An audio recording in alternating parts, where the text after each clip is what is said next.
been a very active offseason for the Buffalo Sabres, but is the team better now than they were at the end of last season? Joe DiBiase of Locked On Sabres comes to talk about that and more next on today's Locked On NHL podcast.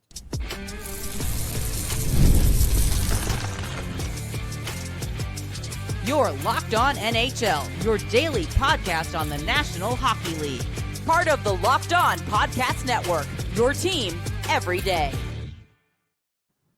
Gil Martin here. Welcome, everybody, to the Monday edition of the Locked On NHL podcast. We're part of the Locked On Podcast Network, your team every day. I want to thank everyone who makes Locked On NHL your first listen every day.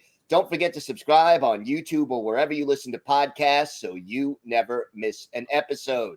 Today's episode is brought to you by FanDuel. Right now, new FanDuel customers can get $150 in bonus bets if your first $5 bet wins. It is my pleasure to welcome back to the show the host of Locked On Sabres, Joe DiBiase. And Joe, it's been an interesting offseason in Buffalo. A lot of movement going on. But I guess as an opening question, do you see a plan here? Is there a organized plan to get this team to be better, or is this more ad hoc? Yeah, it's a good question, because I think if you told a Sabres fan right now, like, hey, it's been an active offseason for them, they might go, it has. We haven't had, I think, a lot of the moves that fans have been hoping for. Is there a plan? I mean, I think this is the least convinced I've maybe ever been in an offseason with Kevin Adams at the helm that there is a plan and that they are enacting it, other than the plan just being, which I think this could be what it is, just run it back with a team that wasn't all that close to making the postseason last year, which is why I think a lot jumped to the conclusion of you don't have a plan. You are, cowering into this mindset of, no, we liked what we were last year and we think that we're going to progress in all these different areas. But that might just be something you say when you don't get a lot of the moves that you wanted done. And one of them is up front in front of everybody. Everybody knows the GM's been talking about it since the deadline. They want to trade one of their top defensemen, Bowen Byram, who we'll talk about, and he still sits there on the team right now. I think that's one example there of there hasn't been a lot. They brought in a goalie to compete with Ukko-Pekka Luukkonen. Okay, that was one thing they needed, and they did that. But how much does signing Alex Lyon really move the meter around the league? Not much. And beyond that, it's guys that play at the bottom of your roster. So if there's a plan, I'm not sure that they actually have executed it. How do you replace the production of a JJ Peterka?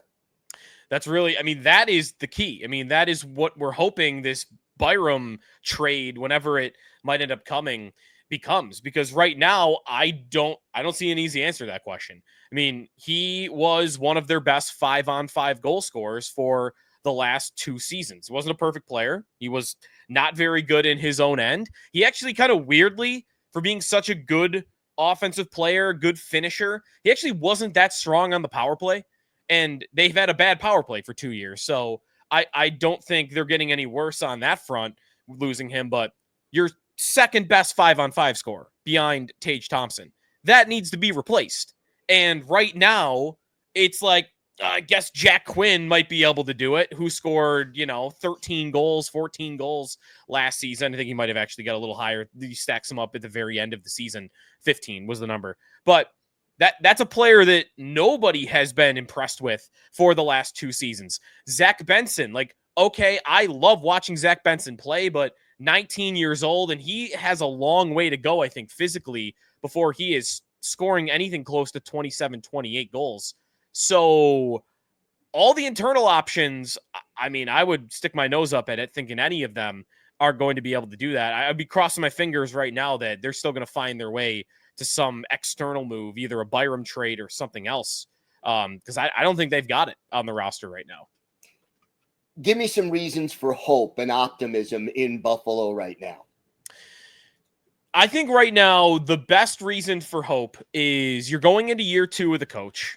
And I think it took them a little bit of time to get used to Lindy's system. It was very different than what they had under Don Granato before that. So you would like to think going into year 2, there's a little bit more comfort with that.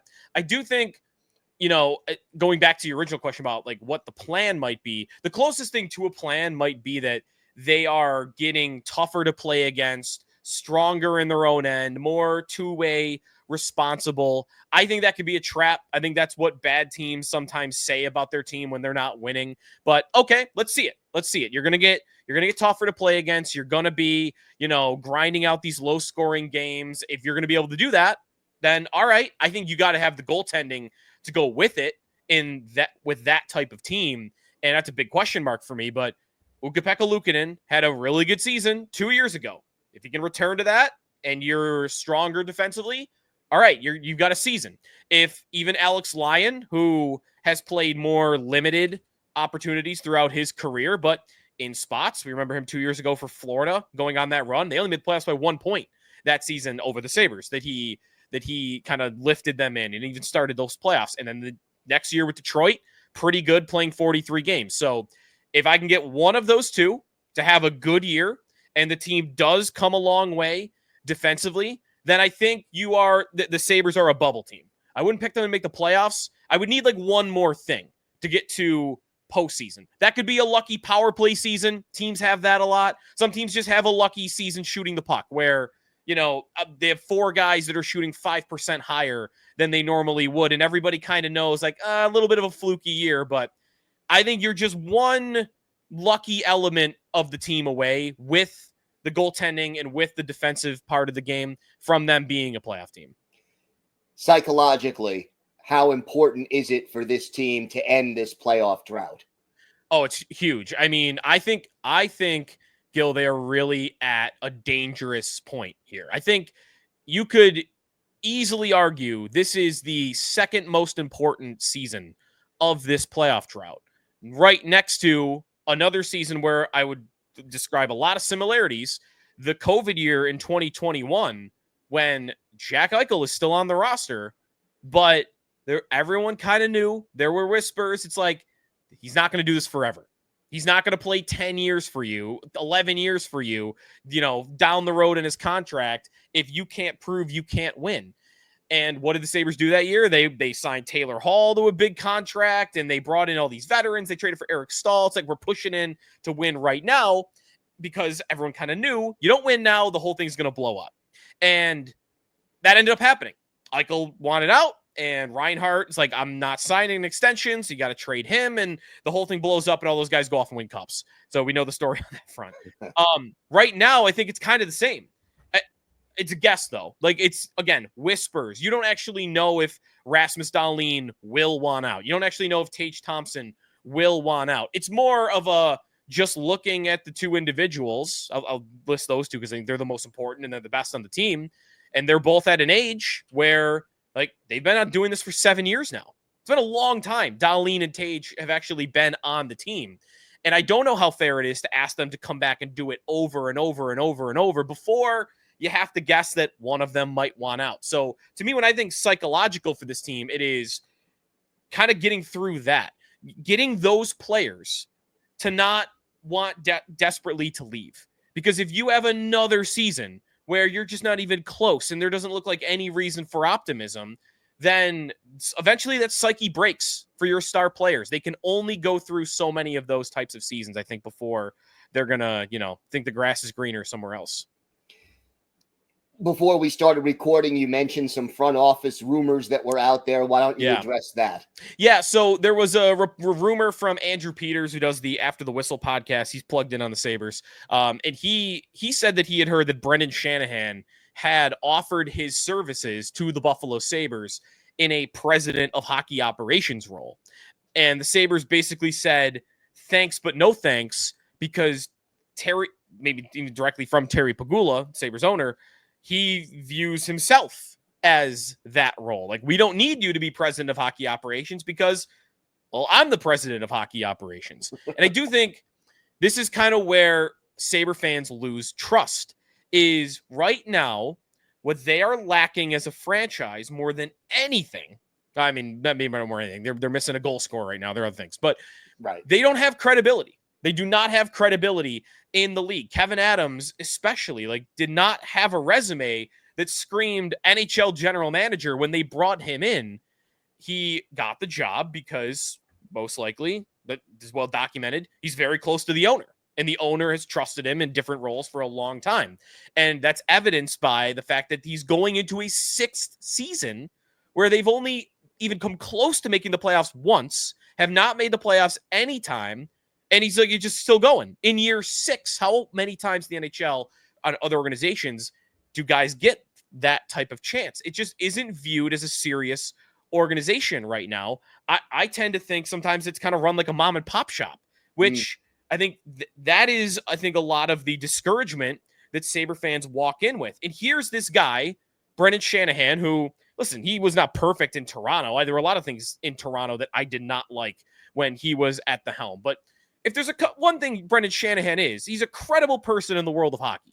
He's a Hall of Fame player. He's been in this role. He's an experienced executive now for a decade. You know, we can go back and forth about how good he actually was. I don't think he was the worst, but I don't think he was perfect either. But that's a credible person in the sport that, you know, if that rumor's true, like, he wants to come work with you and lead this thing. Not saying yes to that, I think, is part of the problem that people believe this organization has. And I think it also is evidence that they will never have somebody in that job as long as Terry Pegula is the owner. So if you ever see rumors in the future about, like, hey, they might hire a president of hockey operations, I think this is evidence they will never do that. Wow. All right, Joe, why don't you tell our viewers and our listeners where they could find the podcast and where they could find you on social media? Sure. Check us out, Locked On Sabres, wherever you get your podcast. Hit that like and subscribe button on YouTube. And then if you want to follow me on Twitter, if you could stand some Bills things along the way as well, which sometimes can be more positive anyway, at Sneaky Joe Sports, you can follow me on Twitter/X there. All right, Joe, thanks so much. Yeah, no problem. Today's episode is brought to you by FanDuel. Summer sports are in full swing, and whether you're all about baseball under the lights, golf on the green, or high-stakes soccer action, FanDuel is the best way to make every game even more exciting.